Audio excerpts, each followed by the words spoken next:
नमस्कार। जब भी हम बड़े बड़े उद्योगों यानी हैवी इंडस्ट्रीज के बारे में सोचते हैं तो जाहिर है कि विशाल मशीनें और बड़े बड़े प्लांट ही नजर आते हैं।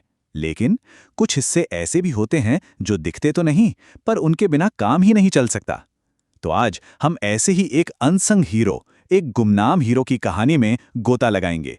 ये कहानी है स्टील की रिफ्रैक्टरी यूनिट की।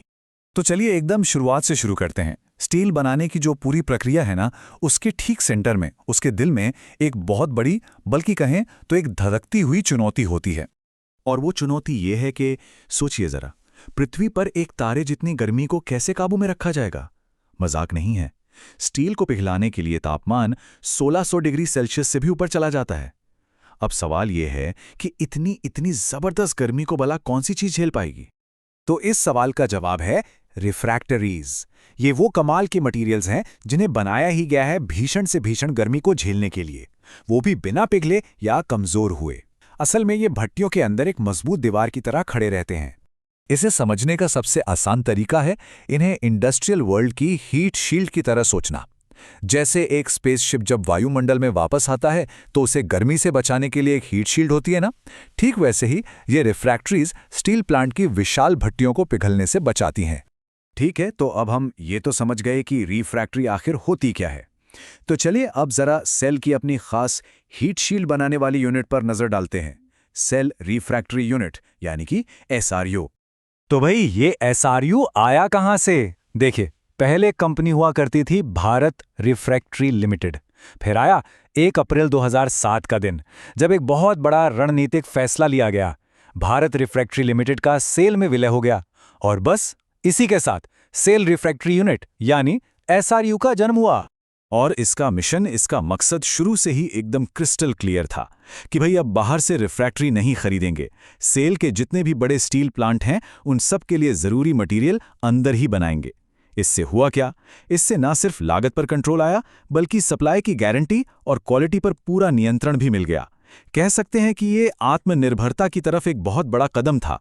अच्छा, आप जरा इस यूनिट के स्केल को समझते हैं।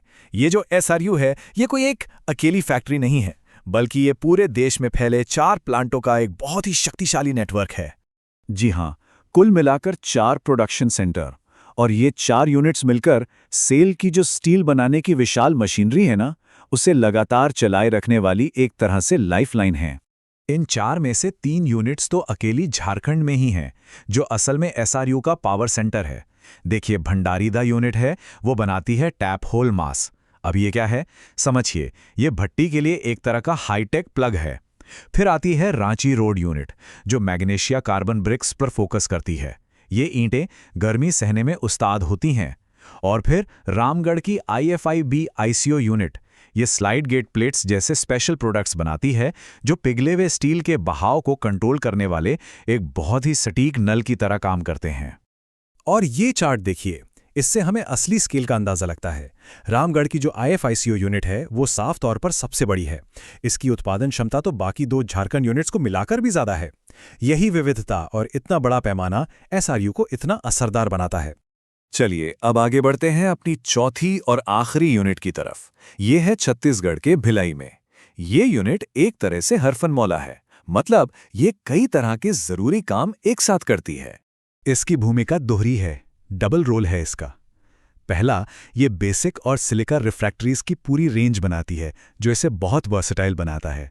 और दूसरा, ये सीधे सीधे भिलाई स्टील प्लांट को सपोर्ट करती है, जहां ये एक विशाल रोटरी भट्टी में चूने को शुद्ध करती है, जो कि स्टील बनाने की प्रक्रिया का एक और बेहद जरूरी हिस्सा है। तो इन सभी टुकड़ों को अगर एक साथ जोड़कर देखें तो क्या तस्वीर बनती है?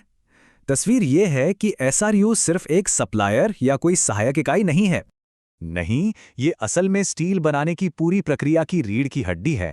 ये वो अदृश्य कवच है जो सेल की भट्टियों को दिन रात 24 घंटे चालू रखता है और ये पक्का करता है कि भारत की औद्योगिक प्रगति बिना रुके आगे बढ़ती रहे। ये आत्मनिर्भरता और स्मार्ट इंटीग्रेशन का एक बेहतरीन उदाहरण है। और ये सब हमें एक बड़े सवाल पर सोचने के लिए मजबूर करता है। एसआरयू की ही तरह हमारी इस मॉडर्न दुनिया को और कौन-कौन से अदृश्य लेकिन जरूरी सिस्टम चला रहे हैं, इस पर जरूर सोचिएगा। मिलते हैं अगली बार कुछ नया समझने के लिए।